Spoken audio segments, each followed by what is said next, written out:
আসসালামু আলাইকুম প্রিয় নবম শ্রেণীর শিক্ষার্থী, আশা করি তোমরা সকলে ভালো আছো।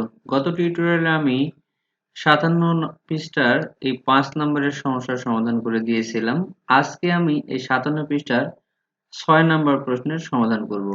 তো একটু দেখো, চিত্র নং 1 এখানে সিরিয়াল দেওয়া আছে, 1 2 3 4টে চিত্র দেওয়া আছে। প্রথম চিত্রে দেখো একটি বৃত্ত, এটাকে কয়েন হিসেবে ধরা হয়েছে, তাহলে একটি কয়েন। দ্বিতীয় চিত্রে দেখো দুইটি লাইনে তিনটি কয়েন আছে।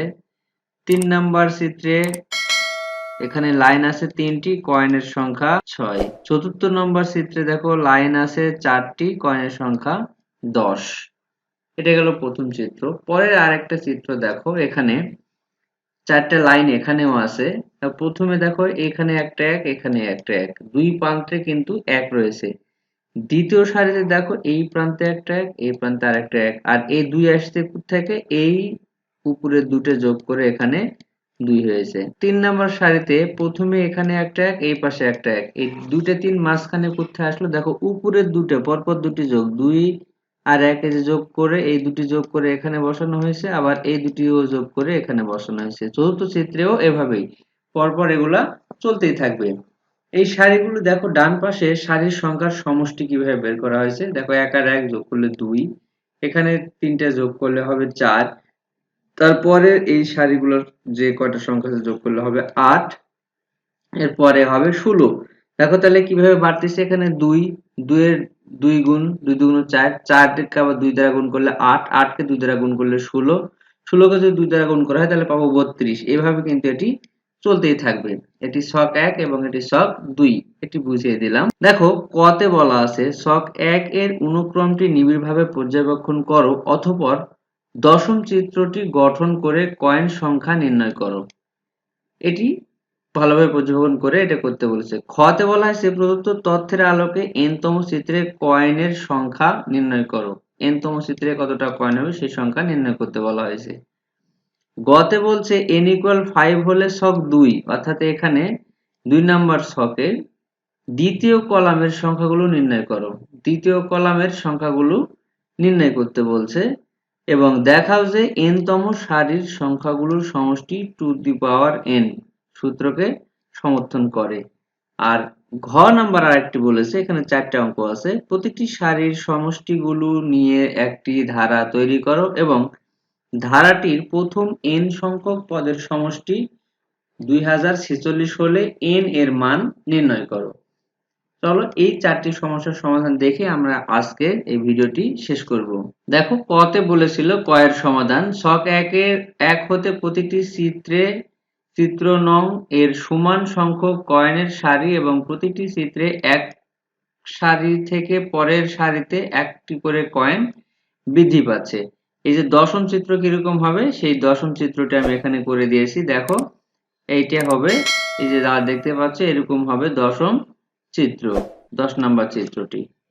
10 নম্বর চিত্র, 10 নম্বর সারিতে কিন্তু কয়েনের সংখ্যা আছে 10টি। দেখো 1 2 3 4 5 6 7 8 9 10, তাহলে 9 নম্বর সারিতে 9টি এভাবে পরপর চলে আসছে। তাহলে দেখো এখানে বলা হয়েছে ডান পাশে প্রথম চিত্রে কয়েনের সংখ্যা 1, দ্বিতীয় চিত্রে কয়েনের সংখ্যা কত হবে দেখো, এখানে আছে দ্বিতীয় চিত্রে কয়েনের সংখ্যা 1 যোগ 2, তারপর তৃতীয় চিত্রে এভাবে ডট ডট করে দশম চিত্রে কয়েনের সংখ্যা দেখো সর্বশেষ কতটি আছে 10টি। এটি একটি ধারা। সেই ধারার সূত্র আমরা এর আগে দেখেছি যে ধারাবাহিক স্বাভাবিক সংখ্যার যোগফলের সূত্র হয় n ইন্টু n প্লাস 1/2। এই সূত্রটি আমরা লিখেছি। যেহেতু দশম নাম্বার চিত্রে গঠন করে তার সংখ্যা নির্ণয় করতে বলেছে, সুতরাং n এর মান হচ্ছে 10। তাহলে এখানে 10 বসানো হলো, এই 2 দ্বারা এই 10 কে কাটলে পাবো 5, 5 দুগুণ 10 আর 10 এর আগে যোগ করলে 11, এখানে তাই লেখা আছে। এবং 11 আর 5 গুণ করলে 5 11 55। এটি হচ্ছে ক এর উত্তর। এখন আমরা খ নাম্বারটা দেখব। খ নাম্বার বলেছে কি প্রদত্ত তথ্যের আলোকে n তম চিত্রে কয়েনের সংখ্যা নির্ণয় করতে বলছে। তাহলে ছক 1 হতে প্রথম চিত্রে যে 1 একটু আগে আমরা দেখলাম, তারপর 1 যোগ 2, এরপর ডট ডট ডট করে n তম পদ যদি হয় তাহলে 1 plus 2 plus 3 plus 4 plus dot dot dot plus n। তাহলে n তম পদের সূত্র হচ্ছে কি n ইন্টু n প্লাস 1/2, এই সূত্রটি আমরা আগেই দেখেছি, এটি লিখতে বলা হয়েছে হতে। দেখো গ নম্বরে বলেছিল n ইকুয়াল 5 হলে ছক 2 এর আলোকে দ্বিতীয় কলামের সংখ্যাগুলো নির্ণয় করতে হবে এবং এই n তম সারির সমষ্টি সংখ্যাগুলোর সমষ্টি 2n সূত্রকে সমর্থন করে কিনা সেটি দেখাতে হবে। দেখো ছক 2 হতে প্রতিটি সারিতে প্রথম এবং শেষ সংখ্যা হলো 1, যেটি আমি দেখালাম। মাঝের সংখ্যাগুলো হলো পূর্বের সারির পাশাপাশি দুইটি সংখ্যার যোগফলের সমান, যেটি দেখানো হয়েছিল। সেই অনুসারে n ইকুয়াল 5 হলে আমরা পাই, দেখো এটি আমার 4 নাম্বার সারি ছিল, এটি ছিল 4 নাম্বার সারি, এই যে এখানে 4 লিখেছি, আর এটা 5 নাম্বার সারিতে কি হবে সেটা বলা হয়েছে। তাহলে ওই সেই সূত্র অনুযায়ী দুই পাশে 1 থাকবে, তাহলে দেখো এই পাশে 1 লেখা আছে, এই পাশে 1 লেখা আছে, আর মাঝের সংখ্যা হবে পরপর সংখ্যার যোগফল। তাহলে দেখো এই 1 আর 4 যদি যোগ করি তাহলে কত পাবো? 5। তাহলে এই দুটি মিলে আমি এটা লিখেছি। আবার এই 4 আর এই 6 যোগ করে এখানে পাবো 10, এই 6 আর এই 4 যোগ করলে পাবো 10, এই 4 আর 1 যোগ করলে পাবো 5, আর উভয় পক্ষে কি আছে? 1 তো থাকতেই হবে। এরপর দেখো n ইকুয়াল 5 হলে ছক 2 এর দ্বিতীয় কলামের সংখ্যাগুলো তাহলে কি হচ্ছে? 1, এই যে 1, 5, 10, 10, 5, 4, সেটি এখানে লেখা আছে। এখন আরেকটি কাজ আছে, n তম সারির সমষ্টিগুলোর সংখ্যাগুলোর সমষ্টি 2n সূত্রকে সমর্থন করে কিনা দেখো। n তম সারির সমষ্টির সূত্রগুলো দেখো লিখছি।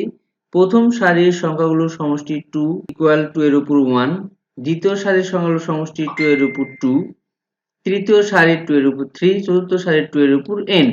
তাহলে n তম সারির চতুর্থ সারির সংখ্যাগুলোর সমষ্টি 2 এর উপর 4, আর n তম সারির সংখ্যাগুলোর সমষ্টি তাহলে হবে 2 এর উপর n, অর্থাৎ এখানে যত নম্বর সারি হবে তত এখানে n এর জায়গায় বসবে। তাহলে এটি সূত্রটি সমর্থন করে, সেটি দেখানো হলো। আর একটি সমস্যা আছে ঘ নাম্বার। ঘ নাম্বার বলেছে প্রতিটি সারির সমষ্টিগুলো নিয়ে একটি ধারা তৈরি করতে হবে এবং ধারাটির প্রথম n সংখ্যক পদের সমষ্টি দেওয়া আছে 2046, সেটি বের করতে হবে। তাহলে দেখো প্রথম অংশ, প্রতিটি সারির সমষ্টিগুলো নিয়ে যে ধারা প্রথমে দেখাইছিলাম চিত্রে, যে প্রথমে 2, তারপরে সারি আছে 4, তারপরে সারি 8, এভাবে 2 দ্বারা গুণ, তাহলে এখানে 16, এরপর থাকবে 32, তারপর হবে 64, এরপর হবে 128, এভাবেই জাতি থাকবে। তাহলে এই সূত্রের এখানে প্রথম পদ হচ্ছে a, এর মান হচ্ছে 2, সাধারণ অনুপাত অর্থাৎ r, দ্বিতীয় পদকে প্রথম পদ দ্বারা ভাগ করলে পাবো 2। আমরা জানি সমষ্টির সূত্র Sn equal a into 1 minus r to the power n, এখানে n টা পাওয়ার হিসেবে আসবে। তাহলে Sn ইকুয়াল যে 2046, এটি কিন্তু বলেই দেওয়া আছে, অঙ্কে দিয়েই দেওয়া দিছে। তাহলে এখানে a এর মান বসালাম 2, এই যে এখানে r এর মানও 2, n থেকে গেল, n এর মান নির্ণয় করতে হবে। এবার এখানে নিচে শুধু 2 থেকে 1 বাদ দিলে থাকে 1 মাইনাস 1, শুধু সেটি করা হয়েছে, বাকি যা আছে তাই থেকে গেল। এখন যদি এটা আমি আড়াআড়ি গুণ করি, মনে মনে ধরে নেব যে 2046 এর নিচে একটা 1 আছে, তাহলে আড়াআড়ি যদি গুণ করি তাহলে দেখো কি হবে, এই 2 এটার সাথে গুণ হবে 1 আর এটার সাথে হবে -1, তাহলে এটা মানের সাথে যদি ডান পাশে লিখি তাহলে এটা -1 যেখানে লেখা আছে আর এটা বাম পাশে নিয়ে আসলাম। এখন দেখো এই 2 টা যদি ডান পাশে পার হয়ে যায় তাহলে এক পাশে গুণ আছে, ডান পাশে আসলে ভাগ হয়ে যাবে। তাহলে এটাকে যদি 2 দ্বারা কাটাকাটি করি তাহলে পাবো 1023, এখানে পাইলাম 1023। বাম পাশের 1 টা যদি ডান পাশে চলে আসে তাহলে এটা দেখো এখানে লেখাই আছে 1 minus 2n to the power n equal minus 1023।